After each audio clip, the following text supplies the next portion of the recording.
Welcome to the Intentional Awakening Podcast with your hosts, Kathy Brewer and Terrie Huberman.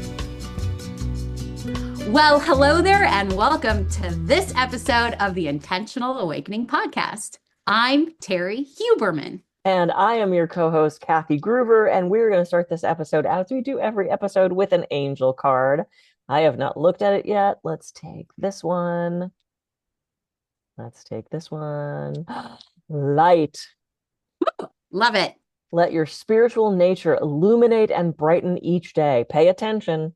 Brushing over details can create gray and stagnant areas. I love that, especially right now. Do we not need more light in our lives and light in the world? Yes, we do, Kathy. We can't have enough, actually. Yes, that's absolutely true. And though our little light of one candle cannot change the entire world, it can illuminate an entire room in the dark. And Correct. if we light other people's candles from ours, it doesn't diminish our light at all. It just passes. No. And it actually expands, and there's a ripple effect because energy influences energy. So it's always good to start with yourself and your immediate circle, and then from there, it can expand. So it can expand. Yeah. So all is well. All is well. That's amazing. So we thought, oh, I'm sorry. Go ahead. You go for it, girlfriend. Okay. So we thought we would do a reading today. And so I pulled out a divination device that was one of my favorite things. And when I was living in Los Angeles, I would go to Psychic Eye, which is one of my favorite places. And I wish I had millions of dollars to buy every statue in the place and everything in the place. So this is called the Alchemist. That's so cool. This, you roll 4 what looks like D&D dice, which is also exciting. And then you flip earth, air, fire, and water to give you this crazy combination of a message. Oh my God, that is a device. I almost laughed when you said it's a divination device. I'm like, usually these are tools. And granted, this is a tool, but this is a device. I don't even remember saying device. So why don't you start with something, Terrie, and I'll roll and flip to the appropriate things and try not to. Oh, that's perfect. Yeah, that's perfect. Okay, so this will be a reading for the collective. You know, take what resonates, leave what doesn't. That's how you should pretty much run your entire life. That's what I've been doing wrong. I've been taking everything. Yeah, I mean, well, as empaths, we kind of do. That's true. So, you know, that discernment factor there is kind of like really important. So I am picking out 3 cards from 3 different decks, which I'll share with you the names of the decks. Let me just grab these cards. Great. All right. So the first reveal, big reveal, this one is from the Good Tarot deck by Colette Baron-Reid. Oh, yeah. And it's the 3 of Air. And then we have the Oracle of E by Pam Grout and Colette Baron-Reid. Entangled. And the last one is a Power Animal Oracle card by Stephen Farmer, and it's the frog. Oh. So the frog represents purification. Clear out the clutter, entangled, and 3 of air. This actually goes... the reason why I'm kind of giggling is because earlier, before we started recording, Kathy and I were just talking about how we're just kind of sick and tired of certain things, and we just want to just be... free. Just want to be. That's it. Just want to be. Like, seriously, not having a lot of just like stuff to deal with or think about or strategize or things like that. So that actually goes really nicely with these cards. So you and I are already in that stream or flow of energy, because what I'm getting here is like the overload and the overthinking is causing frustration, and it's kind of good in a way, because I feel like we're all getting to that saturation point where we go, fuck it, right? So it's like that's when the surrender and the release can come, because you're just like, I give up, wave the white flag. And the thing is that's actually a good thing because then all of a sudden there's an opening for all the yummy Mm, goodness and the blessings to come in. And right now, as we're recording, we're still in the new moon of Taurus energy. mm, So that actually makes a lot of sense. And by clearing out and letting go and releasing the schmutz of our brain of like the overthinking and the I got to do this and the strategy and all of that, that allows us to get actually detangled, even though this says entangled. I feel like what we're doing right now is like detangling what we have become entangled with. mm, So, and that's actually a really good description of feminine energy and masculine energy. And a mm. lot of us right now are just so thinky and cerebral right now, which is more masculine energy.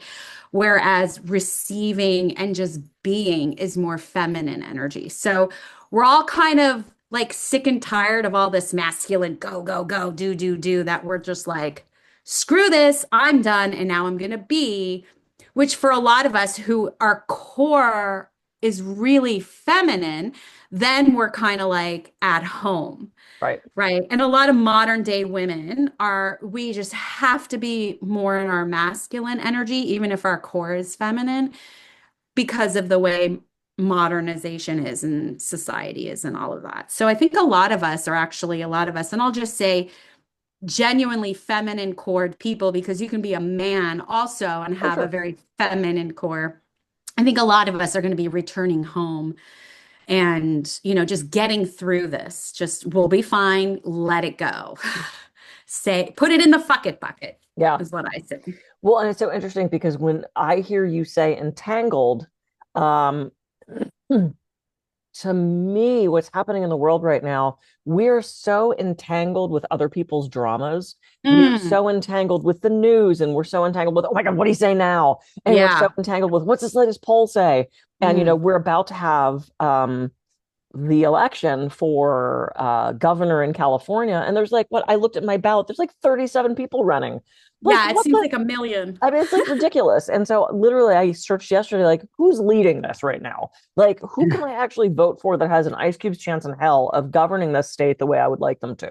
And so I'm trying to figure that. So I think there's so much, it's like we're being thrown all these Christmas Yes. lights that are all Yes. tangled up and we're just trying to Yeah. undo it. But if you pull too hard, that doesn't work. It just tangles them more. So I think part of Yeah. that entanglement is stepping back and letting go and being strategic and taking space. So Yeah. that's I what I think, got out of that. yeah. And I really feel like we can get there. We're just not there yet. Oh yeah. We're like right on the precipice of pulling, Ooh, gently and safely and easily pulling apart those Christmas lights. precipice. I I'm back on precipice. That's a good word. I used the Terrie gets ding ding ding ding ding big extra points for using a big word today. Okay. word. Um, so Yeah. I rolled the 4 dice that represent earth, air, fire, and water. Mm, And I came up with fire, ruby, clock, lotus, and bridge. what And does that so, mean? well, I'm getting there. So what it looks like is you flip over the cards that match Mm, the number on the die, to mm, align with whatever you just picked. I'm gonna try to do this without knocking everything over. So like they're all different cards. And so hmm. you get hundreds of different combinations of things, thousands probably. Wow. So the fire, which is the action to take, says fire ruby. Act as one who has attained the sacred fire ruby and know that you are in complete harmony with what you should be doing to realize your goal. Continue on your present course of action, for all is going exactly as it should be. Fire is faith in action. And so let go of limiting doubts by eliminating any distinction between you and what you are doing. Just Oh, I love that. you are a human being. You are the direct experience of your life, and only by doing so do you truly partake of its fullness. So that's fire. So the idea is air and it's clock. Be aware that no matter where the clock's hands point, it's always now. No other time exists. Allow the awareness of this spacious eternal present to guide your actions through good timing, born of calm and patience. Those who anxiously think they see a future, which never really arrives, rushing headlong into a murky past, which was just the present, Forget that they are words themselves, and clock time are convenient ideas that are our servants, not our masters. Live your process one day at a time. Wow. And then 7 is the emotion, and I got lotus, which is on my tattoo, and also just one of the most beautiful cards. So the emotion that goes along with this. You will encounter the ever unfolding beauty of the lotus flower emerging from the mud, the way love emerges from the murky depths of our emotions. How will you handle love? Feelings of love for one another are like the clear and unbroken reflection of the lotus in the water. The image lasts as long as care is taken to maintain the respectful tranquility that allows us to enjoy life. With love, all things are possible, for love replaces our confusing doubts and weakening fears with faith in ourselves and others. Wow. And then finally, earth is the path, and we picked bridge. By diligently adhering to your plan, your process will lead you to the merciful assistance of the bridge. Your efforts will be rewarded with the possibility of reducing the amount of time and energy necessary to effect your desired transformation. To make sure you will be able to traverse all obstacles, do not expect your opportunity to arrive in any preconceived form and time.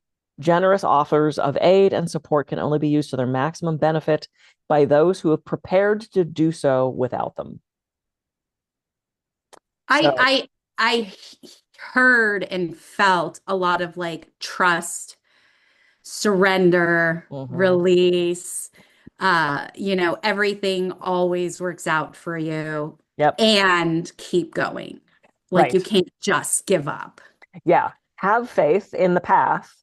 Don't get too attached to what you think the outcome is going to be, because, go on pretending it's not going to happen. And then right when you're like, I can do this myself, then the help comes. So this is one of my favorite tools.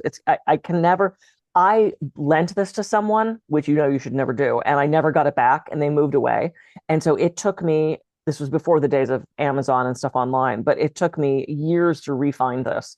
So it's called The Alchemist, The Formula for Turning Your Life into Gold by Amy Zerner and Monty Farber, who created the Enchanted Tarot and the Karma cards. And this is what that looks like. It's truly one of my favorite divination tools. Wow. It's like a whole game. Yeah. And what's great about it is you can read it for yourself. Yeah. Which is why I tended to get stuff like that, because, you can, but I don't think you recommend this either, throwing regular tarot cards that have to be interpreted for yourself, because we're too in it, right? We're too easy to go, oh, it's going to give me everything. And it's like, no, that's what you want. What I do is I go, I don't like the way this card was. I'm going to pick another one. Right. So it's like, it totally defeats the purpose of having a conversation with God or the universe or anything if you're not going to trust that the first card you get. I can do it great with other people, no problem. But me, I will every once in a while, I'll just grab a book and like turn to a page and then read the page. But I won't, I don't know. It never works. I cannot read for myself. Nope. So I have a few different tools, this Alchemist being one of them, that you can read for yourself. And because it interprets it for you and gives you an entire reading of 4 different choices of earth, air, fire, water, it tends to be pretty damn accurate. Yeah. And then I have another one called the Russian Tarot deck, where you lay them all out in a pattern and then you find the ones that match. It's so cool. There's like 4 things on each side. It's oh wow, it's a really cool deck. Memory. Right. Yeah. No, it does it for you, but yeah. So anyway, so we've just hit like 14 minutes. Should we wrap it? Yeah. Let's wrap it. All right. Wrap it up. Yeah. Just keep doing what you're doing. You're gonna get through it. Have faith, and really, as much as possible, just detach from the outcome. Which is what we need to be doing anyway, right? It's that attachment to things. The world is impermanent. That's one of the sort of tenets of this. Impermanence, right? So as soon as you start to attach to something, the universe will remind you that your favorite mug is going to break, and that lamp's not going to work anymore, and that relationship's going to end. And so it's that non-attachment to things. So beautiful. Excellent. I am Kathy Gruber. I can be reached at kathygruber.coach. And I'm Terrie Huberman. You can find me at terriehuberman.com. Thank you so much for joining us on this episode of the Intentional Awakening podcast. We'll see you soon. See you next time.